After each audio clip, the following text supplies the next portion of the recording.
try to put us to down. Talking about my generation. Just because we get around. Talking about my generation. Things they do look awful.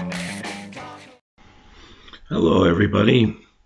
This is the Truth-Seeking Atheist, and this is my first video, hopefully in a series of videos that will be helpful to those looking into the Bible students in the Jehovah's Witnesses religion.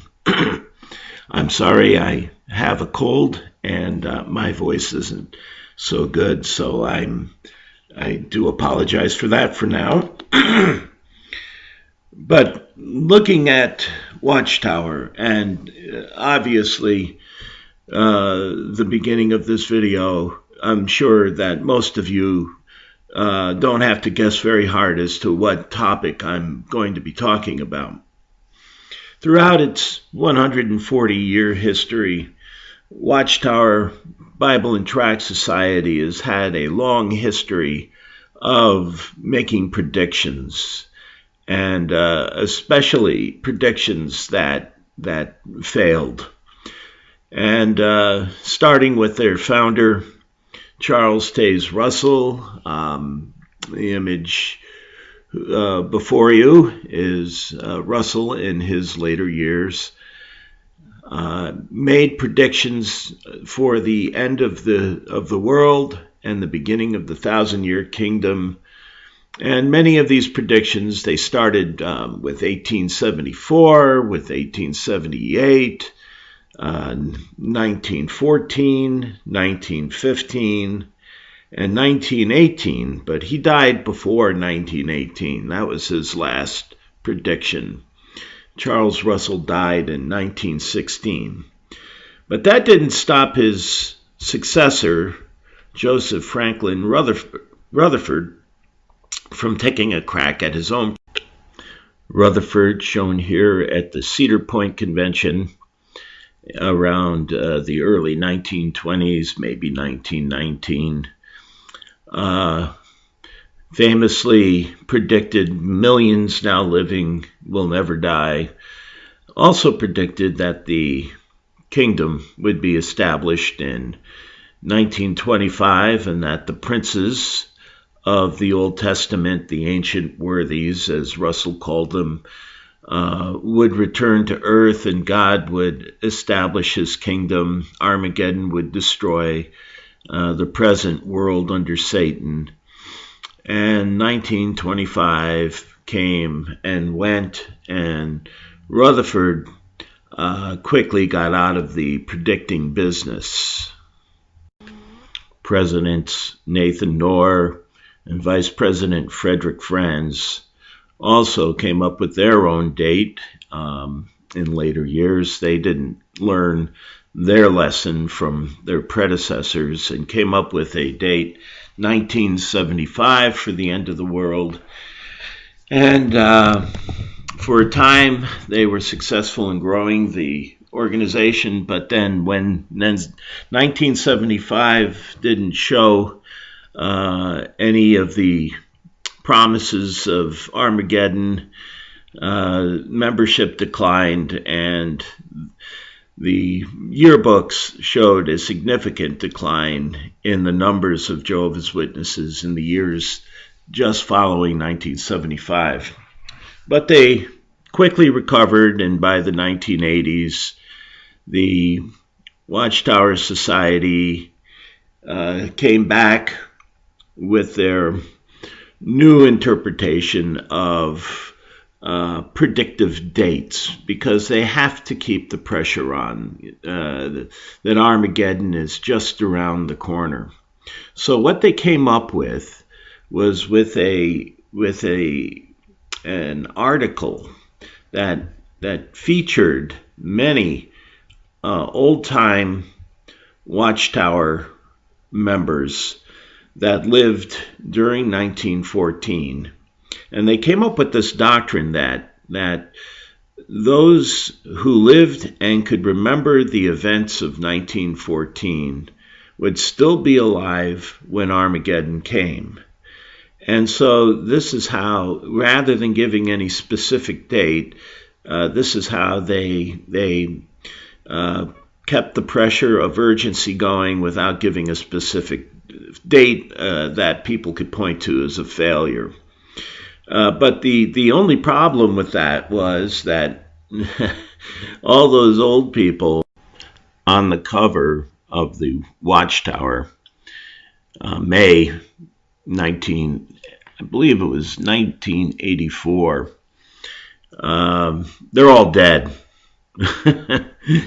And Watchtower was up the creek again. And for a while they didn't have an alternative interpretation for the generation teaching until just recently. And it was in around 2016, I believe it was, that David Splane came on to the JW Broadcasting, and with his pointer and with a flip chart and a really odd looking diagram, you know, all drawn out and official looking, came out with the new alternative understanding of the generation teaching. So I downloaded a clip of David Splane explaining this new understanding, and so here we go. We're going to listen to David explain to us what the new generation teaching is. So let's go, David. I'll turn it over to you. Would you like an easy way to keep the generation straight? Yes, David, that would be really good. An easy way is to consider the situation of Brother Fred W. Franz. Now, you'll see that he's FWF on the chart. Now, as we said before, Brother Franz was born in 1893. He was baptized in November of 1913. So, as one of the Lord's anointed in 1914, he saw the sign and he understood what the sign meant. Now, Brother Franz lived a long life. He finished his earthly course at 99 years of age in 1992. Now, do you know of many who were of the anointed in 1914 and who outlived Brother Franz? There may have been some, but not many. Now, just for the sake of argument, suppose that we assume that Brother Franz was the last of that first group of anointed ones. That is, the group of anointed ones who were anointed in 1914, who saw the sign, and then continued serving faithfully. Now, we're not saying Brother Franz was. We just don't know. But for the sake of argument, let's suppose. In order to be part of this generation, someone would have had to have been anointed before 1992. Whoa, wait a minute, David. Hold on there for a minute.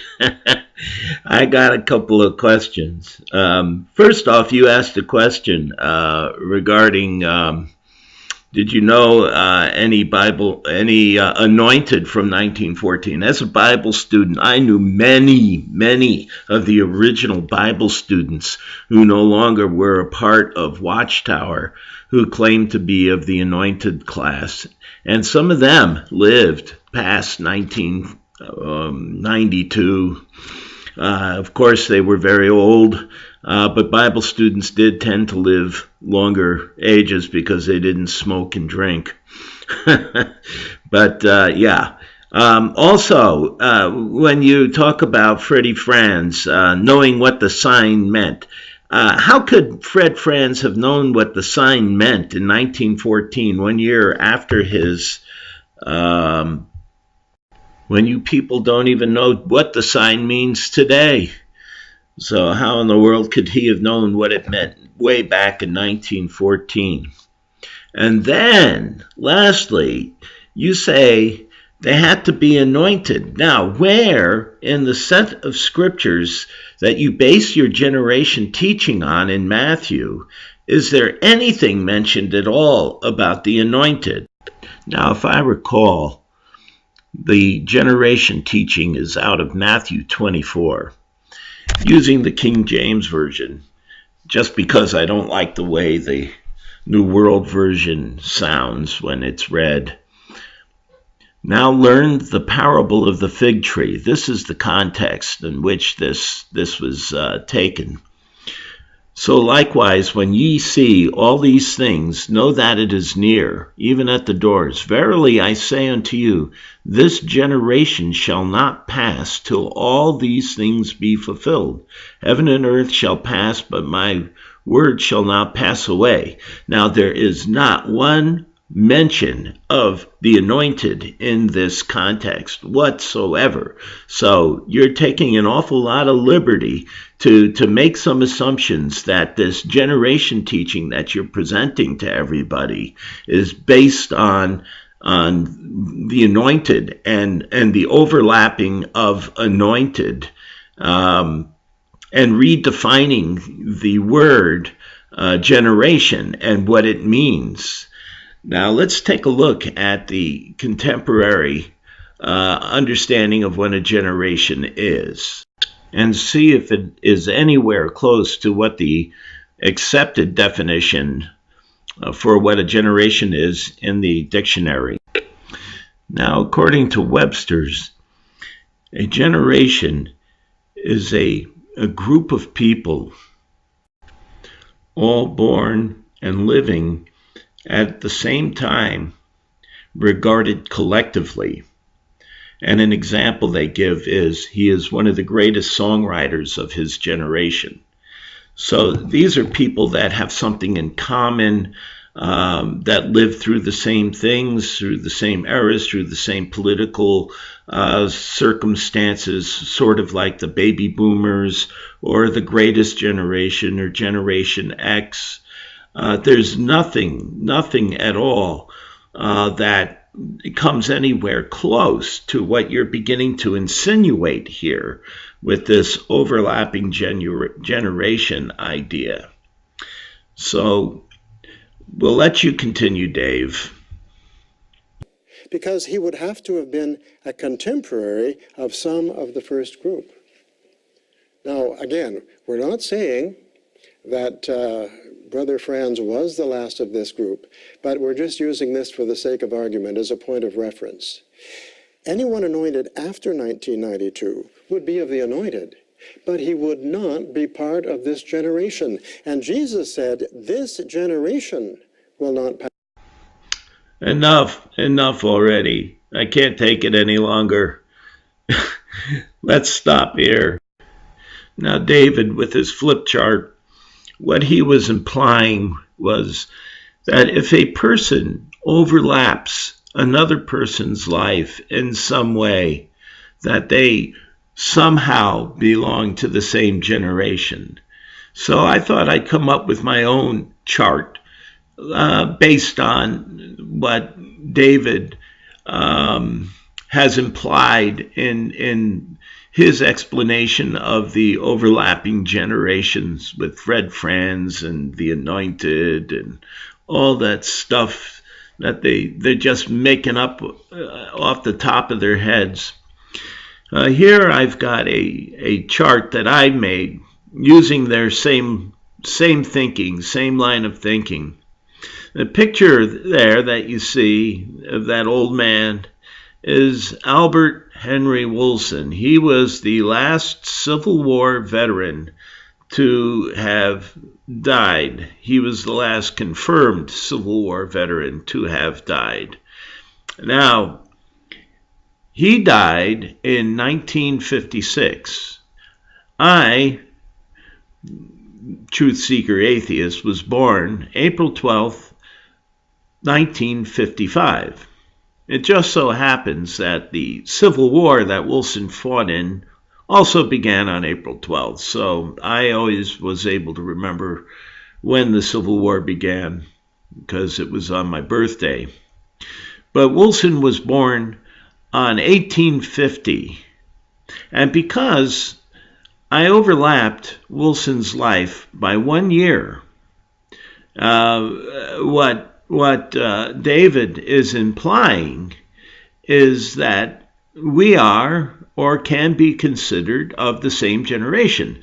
And there is nothing different in what I'm presenting here to anything that David said. It's just that our lives had crossed over by a matter of about a year. But because of that crossover, that we were living for a small period at the same time, according to David Splane's logic, we are of the same generation because we were contemporary with one another for a small period of time. Now, that just doesn't work. That flies in the face of every definition of generation that I've ever read. And so Watchtower is making up its own definitions to suit itself. And the reason for that is that despite the fact that Watchtower acknowledges that they're imperfect men, they can never be wrong. In fact, David just gave a very JW broadcast presentation about how fastidious Watchtower is about accuracy and its research. And yet here, with this generation teaching, they're making up their own definitions for words that just don't make sense. And the only reason for that is because they can't say, we made a mistake. So while they admit they're imperfect, they also can't admit that they made a mistake. This is something that really shouldn't take a whole lot of critical thinking for anybody to see how ludicrous this whole generational teaching is.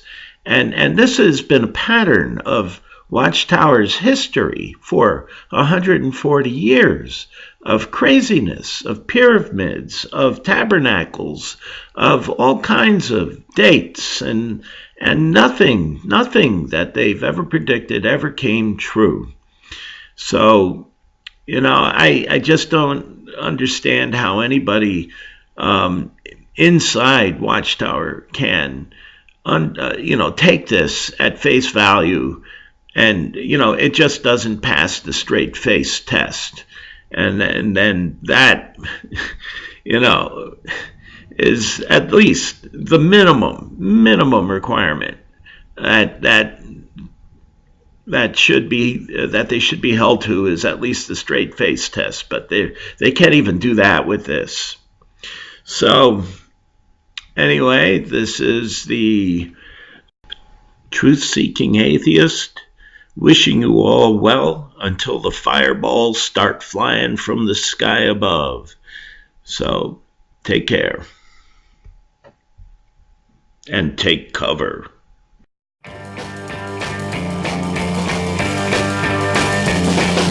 People try to put us to down, Talking about my generation. just because we get